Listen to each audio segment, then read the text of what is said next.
자, 지난 시간까지는 이제 청동기가 사용되기 시작하면서 동아시아 지역의 지역별로 여러 국가들이 등장하는 과정, 그리고 그 나라들이 지역별로 어떤 발전 과정을 거치는지를 살펴봤고요.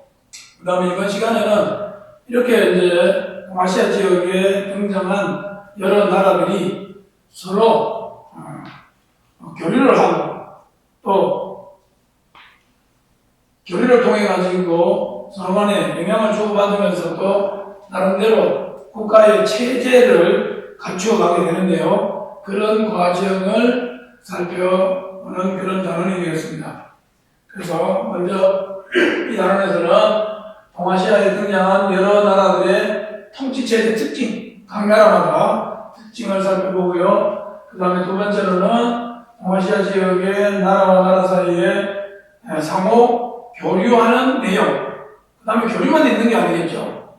또 서로 간에 뭐 충돌도 일어나겠죠. 그런 것들을 살펴보도록 하고요. 이 단원의 내용은 먼저 첫 번째는 각 나라별로 통치체제를 어떻게 정비해 갔는지 살펴볼 거고, 그 다음에 각국의 그런 통치제도 어떻게 정비가 됐는가, 그리고 그걸 인해 가지고 왕의 권한이 강화되는 과정, 그리고 마지막으로 동아시아 여러 나라들이 교류하고 또 가끔은 충돌해서 어떤 일들이 벌어지는지 이런 것들을 살펴보도록 하죠. 자, 먼저 본문을 보게 되면은 본문에 보면은 국가가 성립되는 초창기에 각 나라마다 통치 체제를 어떻게 정비해 나갔는가가 설명이 되어 있습니다. 그런데 교과서 본문에도 나와 있는 것처럼 국가가 성립되는 초창기에는 지배자들은 자기의 힘으로 나라를 통치하는 게 아니라 아까 뭐라고 그랬어요? 신의 힘으로 또는 종교적인 권위를 이용해가지고 권력을 강화하고 정치를 이끌어 나갔어요. 그러다 보니까 이런 종교적인 권위를 이용하고 신의 힘을 이용하려고 하다 보니까 자기네들을 사람이 아니라 하늘의 자손이라고 이렇게 선전을 해요. 그래서 자기네들은 하늘의 후예고 그 다음에 하늘과 인간을 연결시켜주는 존재다. 그래서 굉장히 신성한 존재다. 이런 식으로 자기네들을 신격화시켰다는 거예요. 그리고 그렇게 자기네들을 신격화시키기 위해서는 자기네가 하늘과 연결되어 있다는 것을 보여줘야 되겠죠. 보여주기 위해서 뭘 했겠어요? 바로 정기적으로 하늘에 대한 제사를 지냈어요. 자, 그러다 보니까 초창기에 각 나라를 지배하는 지배자는 정치적인 지배자일 뿐만 아니라 정치적으로 나라를 이끌어가는 그런 존재일 뿐만 아니라 또 한편으로는 제사장의 역할을 겸하기도 하는 이런 존재였다는 것을 우리가 알아야 되겠고요. 그 다음에 이런 국가들이 등장하면서 전국전쟁이 확대가 됐고요. 그 다음에 또 나라를 다스리기 위해서는 여러 가지 각종 제도, 즉 다시 말하면 통치체제입니다. 통치체제도 하나씩 갖춰 나갔겠죠. 갖춰 나갔는데 이런 통치체제를 갖춰 나가면서 그 통치체제를 이용해가지고 왕의 권한을 또 강화시켜 나가는 이런 형태로 나라를 이끌어 나갔다는 거죠. 그리고 왕의 권한이 강화되면서 왕위를 다른 사람이나 친척에게 물려주는 게 아니라 자기 자손에게 물려주는 이런 왕위의 세습이 이루어지고요. 그 다음에 그런 자기의 권위를 계속해서 유지하려면 뭐가 있어야 돼요? 힘이 있어야 되죠. 힘은 어디서 나옵니까? 군대가 있어야 되겠죠. 그래서 군대를 육성을 했고요. 그 다음에 또 하나, 군대만 있어가지고 되는 게 아니에요. 군대를 가지고 있으면 힘은 있지만, 그러나 백성들을 효율적으로 통치해 가려면은 자기 혼자 힘으로 안 돼요. 누가 필요하죠? 자기의 신하가 필요하죠. 그래서 자기 말을 잘 따르는 신하들을 요소요소에 배치하게 되죠. 이런 사람들을 우리는 관료라고 합니다. 관료. 오늘날로 말하면 어떤 사람들이에요? 공무원들이죠. 그래서 관료를 양성을 하고, 그리고 그 관료들을 적재적소에 임명을 해가지고 그 사람들에게 통치의 일부분을 맡기는 거예요. 그래서 거기도 나와 있는 것처럼 업무를 분담했다라고 되어 있죠. 자, 이렇게 해가지고 각 나라는 나라마다 중앙의 통치 조직을 갖췄을 뿐만 아니라 또 지방도 제대로 다스리려면 지방도 나름대로 조직을 만들어 놔야 되겠죠. 그래서 지방행정 조직도 정비를 했고요. 그 다음에 이런 통치 체제만 있어서 되는 게 아니라 뭐가 있어야 되냐? 그 통치 체제를 운영해 나갈 수 있는 법이 있어요. 그렇죠? 그래서 법률도 만듭니다. 법률을 만들어가지고 그 법률에 의해서 나라를 이끌어가고 사회 질서를 유지하고 더 나아가서는 뭐예요? 왕의 권한을 강화해 나간다. 이렇게 여러분들이 이해를 하면 되겠습니다. 자, 이런 과정을 거치면서 먼저 중원 지역의 나라들을 하나씩 살펴보면은 중원 지역의 나라 중에서 이제 먼저 진이라는 나라부터 살펴봅니다. 진. 자, 진은 아까 앞에서 우리가 뭐라고 그랬어요? 춘추 전국 시대라고 하는 중국의 혼란한 시기를 마무리하고 중국 전체를 최초로 하나로 통일한 나라라고 그랬죠.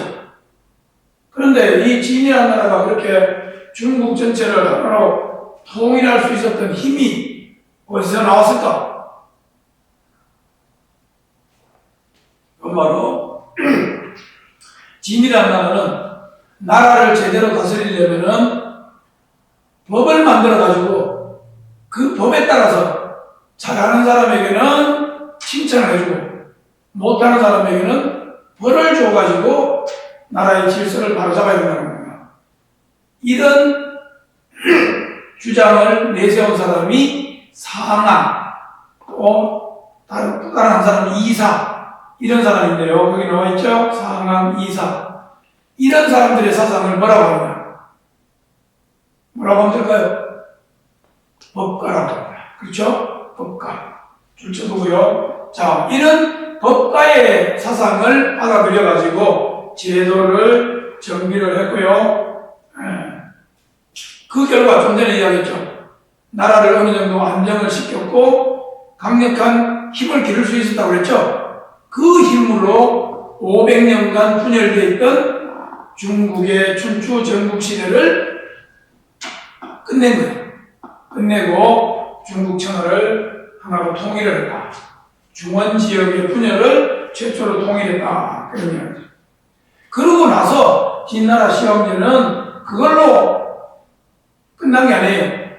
나라를 계속해서 더욱 강하게 만들기 위해서 뭘 했느냐? 먼저 전체를 화폐를 통일해요. 화폐. 중국에는 여러 가지 종류의 화폐가 있었다고 하는데 그런 화폐를 하나로 통일을 해요.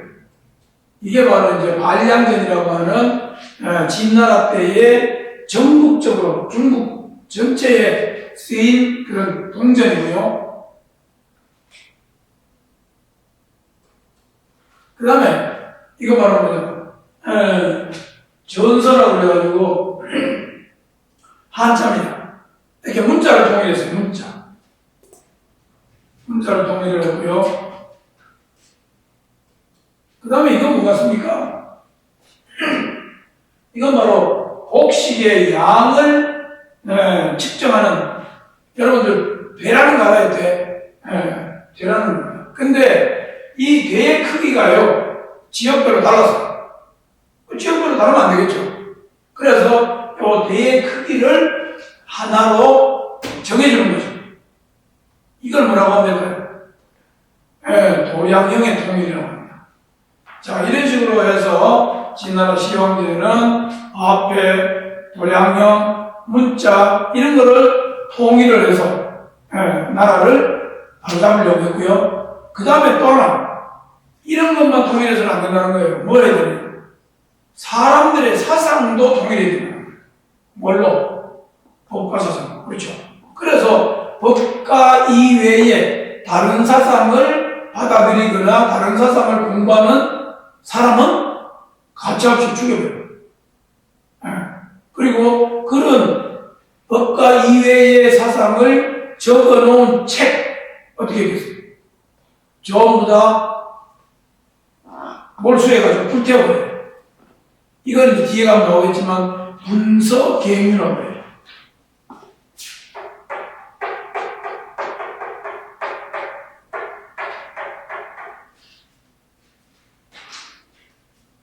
책을 불태우고 유교를 믿는 사람들을 갱 부정에 묻었다 이런 뜻이야.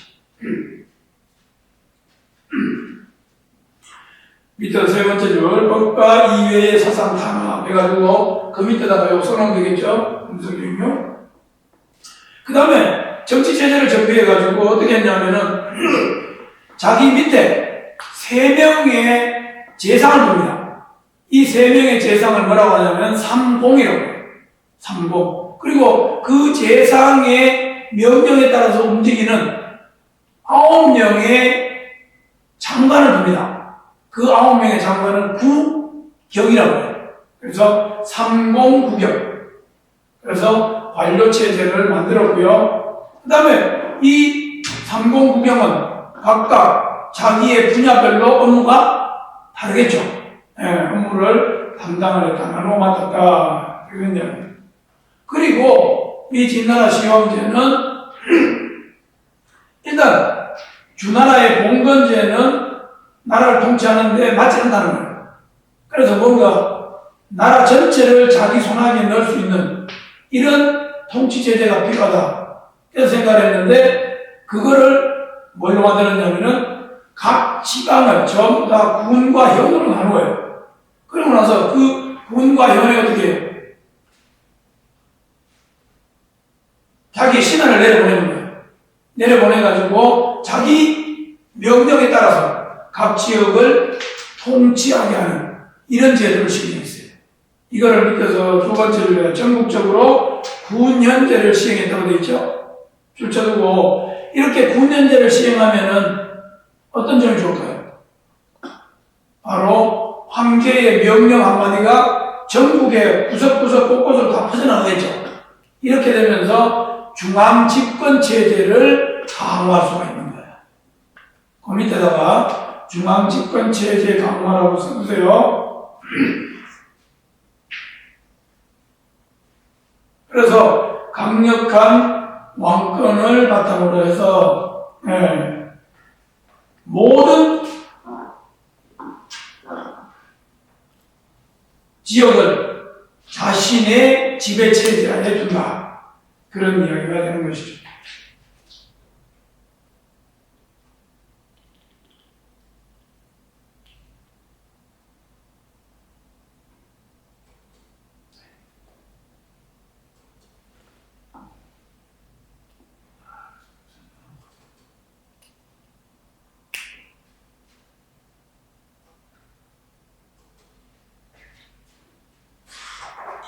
자, 그 다음에 33쪽으로 넘어가세요. 그 다음, 아까 우리 배웠죠. 진나라가 망하고 나서 그 다음 중국을 선하게 있는 나라는 한이라고 했어요. 그죠? 자, 그러면 한나라의 통치제도를 보게 되면은, 한나라는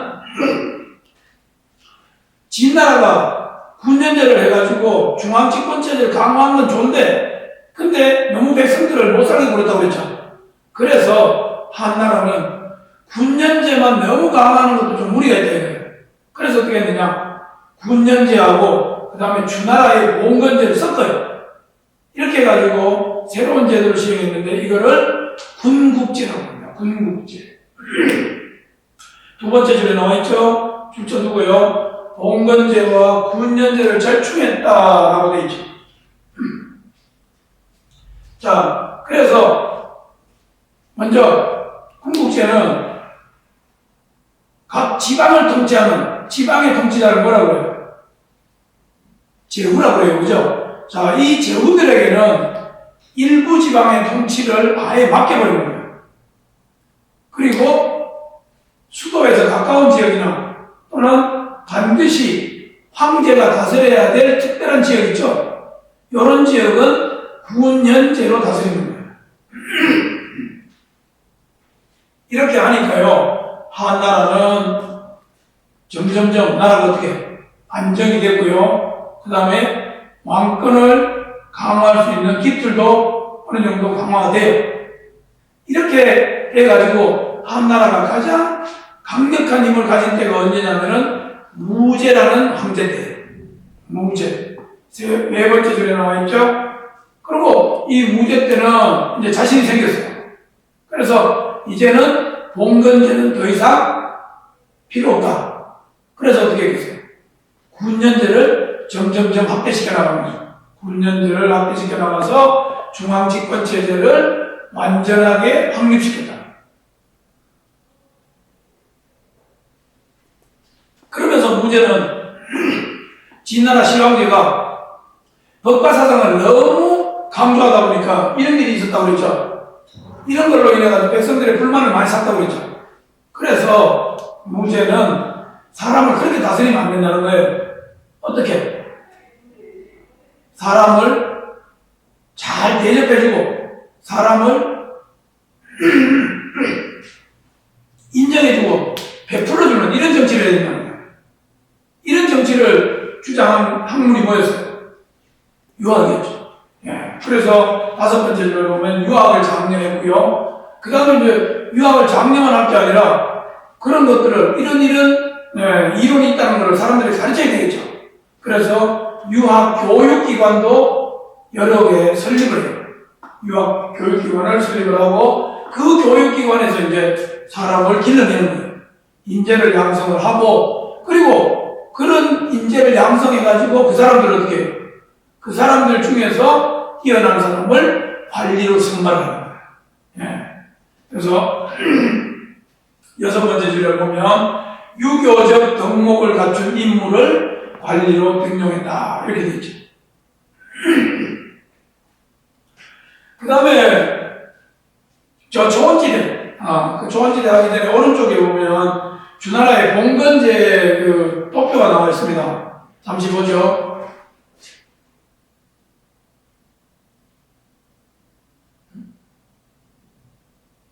네. 자, 이런 모양인데요. 자, 여기는 왕이라고 되어 있지만, 이거는, 주나라의, 천자를 말합니다. 주나라의 천자, 이 주나라 제도죠, 그죠? 봉건제, 추의 봉건제 때. 자, 천자는, 자, 제후.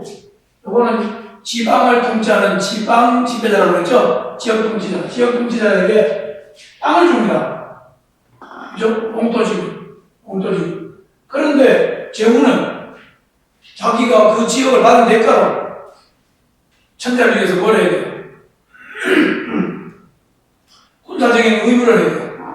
무슨 소리냐면은 주나라 천자가 외부로부터 적으로부터 위협을 받으면 이 제후들이 군대를 끌고 나가서 막아줘야 됩니다. 그 다음 그것만 해야 되는 게 아니라 또 뭐 해야 돼? 자기네 지역에서 나는 아주 진귀한 물건이 있으면 그거 천자에게 선물을 바쳐야 되겠죠. 조공이에요. 자, 이런 식으로 주고받고 관계죠. 그죠? give and take. 근데 제후도 자기로 그게 끝나는 게 아니에요. 자기 밑에 또 자기 말을 잘 따르는 자기의 신하를 둬요. 바로 경과 대군이에요. 자, 이네들에게도 제후도 역시 뭐예요? 땅을 줍니다. 봉토라고 하는 땅이에요. 땅을 주고 그 다음 제후가 이 사람들에게 뭐 줬어요? 봐요. 경대구 이거 뭐예요? 관직이. 관직을. 그 대신 경이나 대구는 역시 제후를 위해서 뭐 해야 돼요? 군사적인 의무를 다해야 되고요. 그 다음에 조공을 해야 돼요. 봉건제도의 개념 알겠죠? 이런 개념으로 이루어져 있는 것이다. 하나 두고요. 그 다음에 이제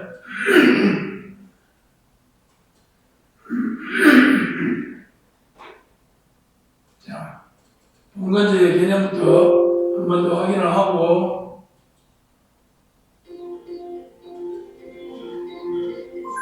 중국의 여러 왕들은 다양한 방식으로 영토와 백성들을 다스렸는데 대표적으로 봉건제와 분현제, 분봉제가 있습니다. 봉건제는 수도와 그 주변 지역은 왕이 직접 다스리고 나머지 지역은 제후가 다스리게 하는 제도입니다. 중국 왕조 중 주나라가 봉건제를 실시하였는데 왕은 제후에게 공포를 주었고 제후는 왕에게 세금과 군역을 바쳤습니다.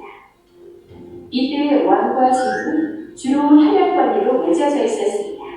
중세 서유럽에서도 봉건제를 실시하였는데 기사는 자기보다 강한 기사를 주군으로 받들고 주군은 충성을 맹세한 기사에게 공표를 주어 신하로 삼았습니다.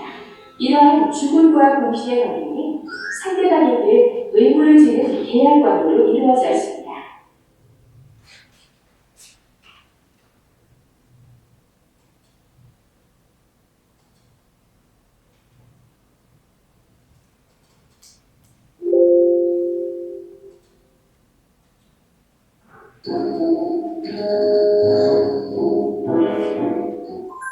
분현제는 전국을 군과 현으로 나눈 뒤 관리를 파견한 것으로 왕이 지방을 직접 다스리는 제도입니다. 대표적으로 제1신왕제가 통일 후 전국을 36개의 군으로 나누고 그 밑에 현을 설치한 뒤 각 군현에 관리를 파견하였습니다. 군부제는 분현제와 봉건제를 섞은 통치제도로 수도와 그 주변 지역은 분현제로 다스리고 나머지 지역은 제후가 다스리게 한 제도입니다. 한해 보조가 군부제를 실시하는데 무제 이후에 대부분의 지역에 분현제가 실시되었습니다.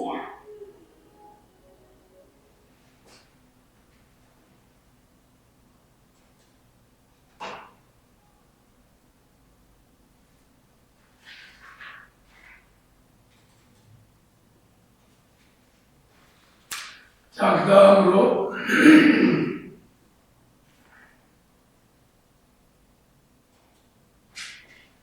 저쪽에 유목 민족이 세운 나라들은 어떻게 제재를 정리했나? 먼저 아까 앞에 나왔죠. 유목 민족 중에서 흉노족이 유목 국가를 세웠다고 이야기했죠. 그래서 흉노가 세운 나라도 연맹제 국가고요. 그 다음에 최고의 통치자를 뭐라고 불렀어요? 선우라고 그랬죠. 선우. 그리고 그 선우 밑에 각 지역을 다스리는 지역 통치자는 왕이라고 했어요. 왕. 그런데 이 왕들은 자기네 영토를 다스리면서 그 영토를 지키기 위해서는 군사 조직을 가지고 있어야 되겠죠. 그리고 그 군사 조직 밑에는 뭐가 있느냐? 바로 지역을 다스리는 하위 관료 조직을 두고 있습니다. 그런데 좀 특이한 점은 뭐냐? 특이한 점은 흉노의 국가 통치기구는 그 국가 통치기구 자체가 뭐가 되느냐? 그게 바로 군사 조직과 일치합니다. 다시 말하면 각 지역을 다스리는 군대가 그대로 그 지역을 통치하는 그런 지방 조직이 된다는 거죠. 그렇기 때문에 농사 짓는 지역의 농경 지역의 국가보다는 국가의 어떤 그 통치 체제 자체가 조금은 느슨하다.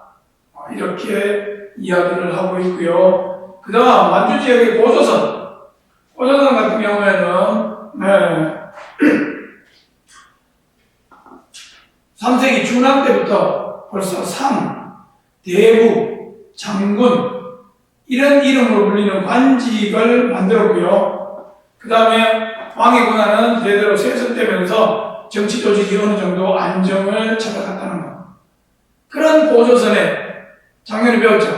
나라를 다스리기 위해서 만든 법이 있다고 그랬어요. 몇 개 있었다고 그랬죠? 8조법이 있었다고 그랬죠? 8조법이 시행이 됐고요. 그 다음에 부여 같은 경우에는 나라 전체를 대표하는 왕이 있죠. 그 다음에 왕이 있지만 왕은 모든 지역을 통치하는 건 아니죠. 그 다음 지역을 통치하는 사람은 부족장이죠. 그래서 거기는 군장세력이라고 되어 있어요. 군장세력이 각 지역의 행정구역을 맡아서 다스리는 이러한 형태의 국가였다. 이렇게 이야기를 하고 있고요. 그 다음에 그 밑에 당구력을 키우는 활동에 보면은 중원지역 국가들의 지방 통치 제도가 나와 있는데요.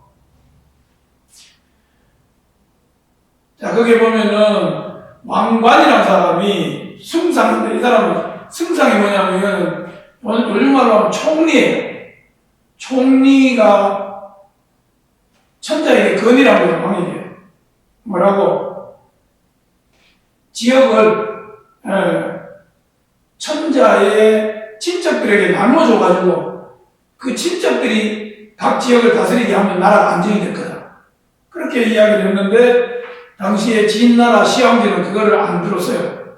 진나라 시황제는 그런 이야기를 물리치고 뭐를 받아들였느냐? 법을 만들어가지고 법에 따라서 그리고 각 지방의 행정구역을 둬가지고 그 행정구역에다가 관리를 내려보내가지고 다스리겠다. 이런 제도를 시행했어요. 이 제도를 뭐라고 하죠? 군년제라고 하죠. 그 군년제에 대한 이야기예요. 자, 그래서 보면은 지금 그 문장에서 왕관이라는 승상이 도입해야 된다고 주장한 제도는 봉건제예요. 그런데 시황제는 봉건제를 도입하지 않았다고 그랬죠? 그래서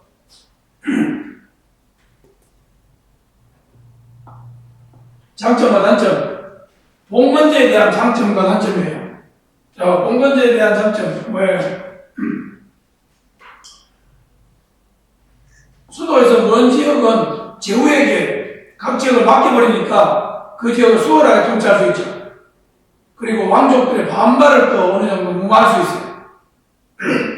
하지만 단점은 뭐예요? 단점은 시간이 지나면 중앙에 있는 황제와 지방의 제후 간에 친척관계가 점점 멀어진다고 했죠. 멀어지면서 지방에 대한 국가의 통제력이 약해진다는 거죠. 이게 문제라는 것이죠. 장점과 단점 정리하면 되고요. 그 다음에 그렇지만 진나라 시황제는 그런 봉건제를 도입하지 않고 군년제를 도입했다고 그랬죠.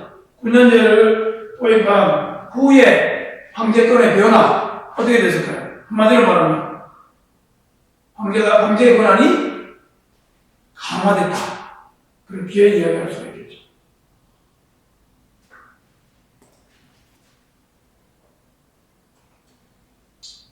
자, 그 다음에 34쪽으로 넘어가서요. 34쪽에서는 이제 이러한 동아시아 여러 나라들이 어떻게 교류를 했고, 그 다음에 가끔은 충돌을 했는데, 충돌은 어떻게 이루어졌나.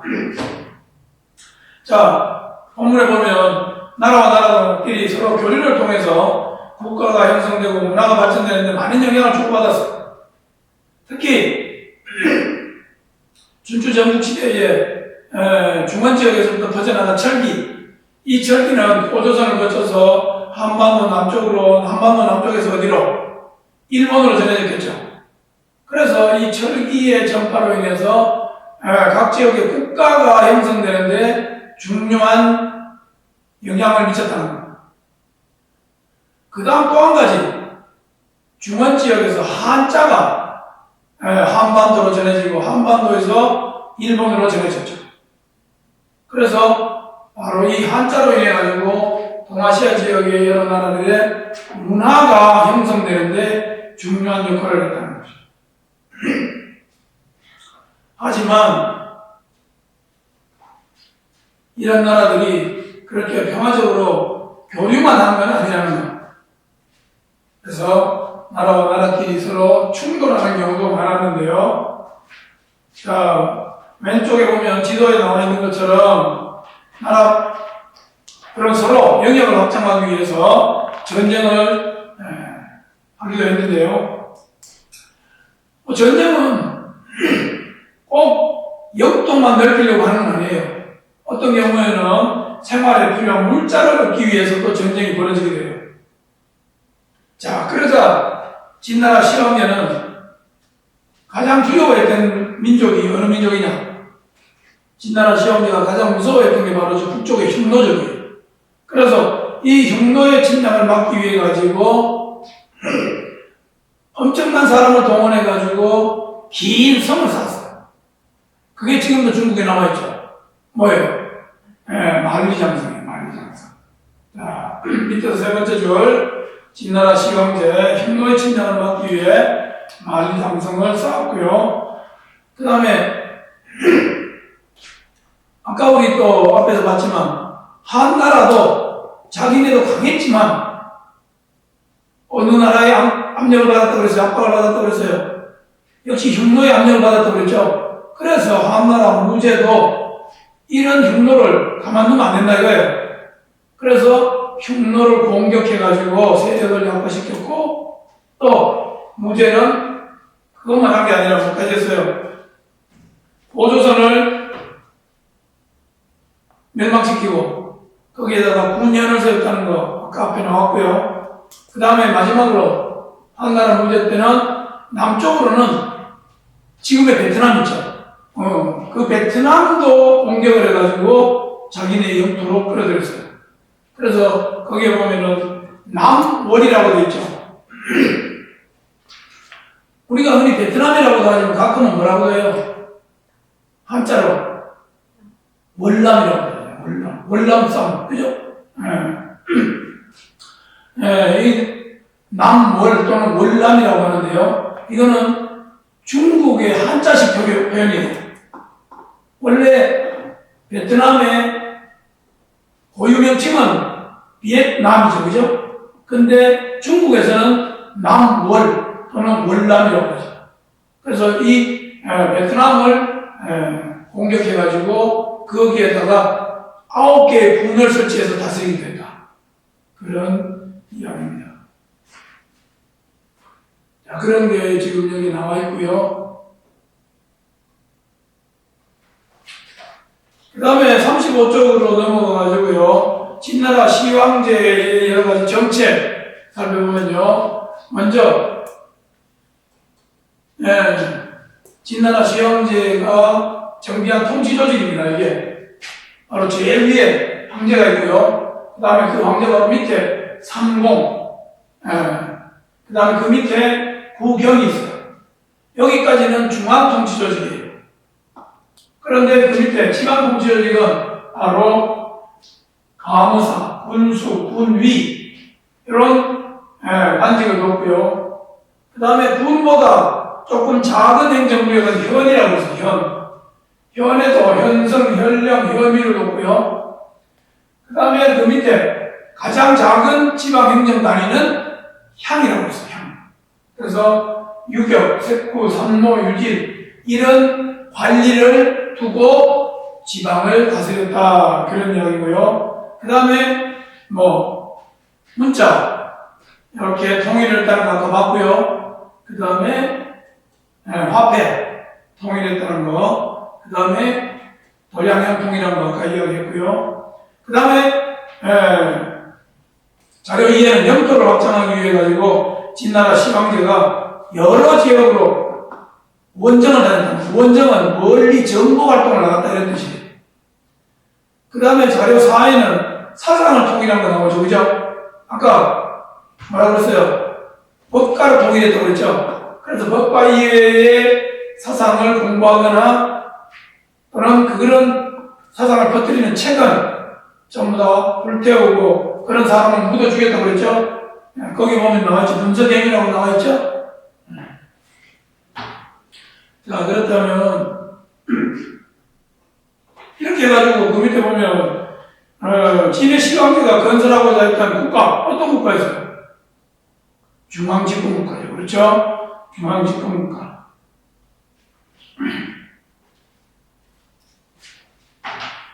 그 다음에 이번에 보면은 추진한 정책의 어느 정도 중앙집권국가 체제도 확립하고 왕권도 강화했죠. 하지만 한계는 뭐예요?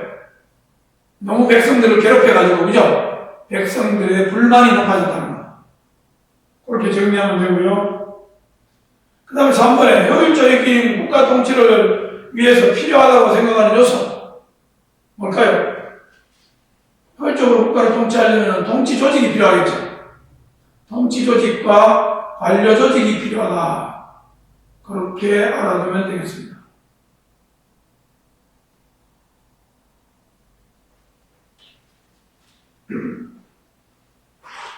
자, 그래서 이제 마지막으로 한나라 무제가 그렇게 국가를 효율적으로 통치하기 위해서 어떤 경제정책을 썼는지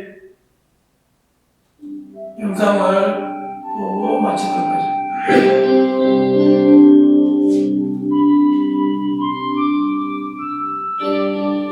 돈과 도식을 담당하는 관청에서 소금, 철을 담당한 관리의 의견을 헌재에게 올렸다.